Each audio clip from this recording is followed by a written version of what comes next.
ನಿನ್ನೆ ಸಿಎಂ ಸಿದ್ದರಾಮಯ್ಯ ಹಾಗೂ DCM DK Shivakumar ಅವರು ರಾಹುಲ್ ಗಾಂಧಿ ಜೊತೆ ಪ್ರತ್ಯೇಕವಾಗಿ ಚರ್ಚೆ ಮಾಡಿದ್ರು. ಇದೇ ವಿಚಾರಕ್ಕೆ ಸಂಬಂಧಪಟ್ಟಂತೆ ಇದೀಗ ರಾಮಲಿಂಗಾರೆಡ್ಡಿ ರಿಯಾಕ್ಟ್ ಮಾಡಿದ್ದಾರೆ. ರಾಹುಲ್ ಗಾಂಧಿ ಅವರು ಮೈಸೂರಿಗೆ ಬಂದಿದ್ರು, ಯಾವುದೋ ಕಾರ್ಯಕ್ರಮ ಇತ್ತು ಅಂತ ಹೇಳಿ ಬಂದಿದ್ದಾರೆ ಅಷ್ಟೇ. ರಾಜ್ಯಕ್ಕೆ ಬಂದಾಗ ಸಿಎಂ ಡಿಸಿಎಂ ಮಾತನಾಡಿದ್ದಾರೆ. ನಮ್ಮಲ್ಲಿ ಯಾವುದೇ ಗೊಂದಲ ಏನಿಲ್ಲ, ಕ್ಯಾಶುವಲ್ ಮೀಟಿಂಗ್ ಅಷ್ಟೇ, ಅದರಿಂದ ನಿಂತ್ಕೊಂಡು ಮಾತನಾಡಿದ್ದಾರೆ. ನಮ್ಮಲ್ಲಿ ಯಾವುದೇ ಸಮಸ್ಯೆಯೂ ಇಲ್ಲ ಅಂತ ಹೇಳಿ ಇದೀಗ ಸಾರಿಗೆ ಸಚಿವರಾಗಿರುವಂತಹ ರಾಮಲಿಂಗಾರೆಡ್ಡಿ ರಿಯಾಕ್ಟ್ ಮಾಡಿದ್ದಾರೆ. ಸಮಸ್ಯೆ ಏನಿದ್ರು ಕೂಡ ಬಿಜೆಪಿ ಅವರದ್ದೇ, ನಮ್ಮದೇನು ಸಮಸ್ಯೆ ಇಲ್ಲ. ವಿಧಾನಸೌಧದಲ್ಲಿ ಇದೀಗ ಸಾರಿಗೆ ಸಚಿವ ರಾಮಲಿಂಗಾರೆಡ್ಡಿ ರಿಯಾಕ್ಟ್ ಮಾಡಿದ್ದಾರೆ. ಯಾರು ನಕಲಿ ರಾಮನ ಭಕ್ತರು ಬಿಜೆಪಿಯವರು ಓಟ್ಗೋಸ್ಕರ ರಾಮ ರಾಮ ಅಂತಾರೆ, ಓಟ್ಗೋಸ್ಕರ ಧರ್ಮ ಅಂತಾರೆ. ನಾವೇ ಕಾಂಗ್ರೆಸ್ನವರು ನಿಜವಾದ ರಾಮನ ಭಕ್ತರು, ನಿಜವಾದ ಹಿಂದೂಗಳು ನಾವೇ.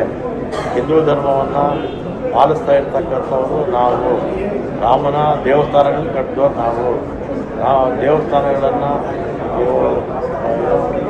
ರಿನೋವೇಷನ್ ಮಾಡುವಂಥವ್ರು ನಾವು.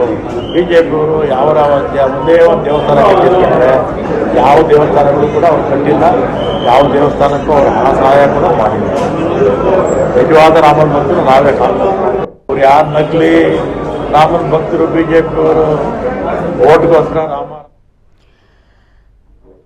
ರಾಮಲಿಂಗಾರೆಡ್ಡಿ ಅವರು ಕೂಡ ಇದೇ ವಿಚಾರಕ್ಕೆ ಸಂಬಂಧಪಟ್ಟಂತೆ ರಿಯಾಕ್ಟ್ ಮಾಡಿದ್ರು. ಅದರಲ್ಲೂ ಕೂಡ ರಾಹುಲ್ ಗಾಂಧಿ ಅವರು ಒಂದು ಕಾರ್ಯಕ್ರಮ ಇತ್ತು, ಹಾಗಾಗಿ ಒಂದು ಕಾರ್ಯಕ್ರಮದ ಪೆನ್ನಲ್ಲೇ ಬಂದಿದ್ದಾರಷ್ಟೇ. ಇದೆಲ್ಲವೂ ಕೂಡ ಕ್ಯಾಶುವಲ್ ಮೀಟಿಂಗ್, ಅದ್ರ ಹೊರತಾಗಿ ಅತಿ ಹೆಚ್ಚಾಗಿ ಯಾವುದೇ ಚರ್ಚೆ ಆಗಿಲ್ಲ.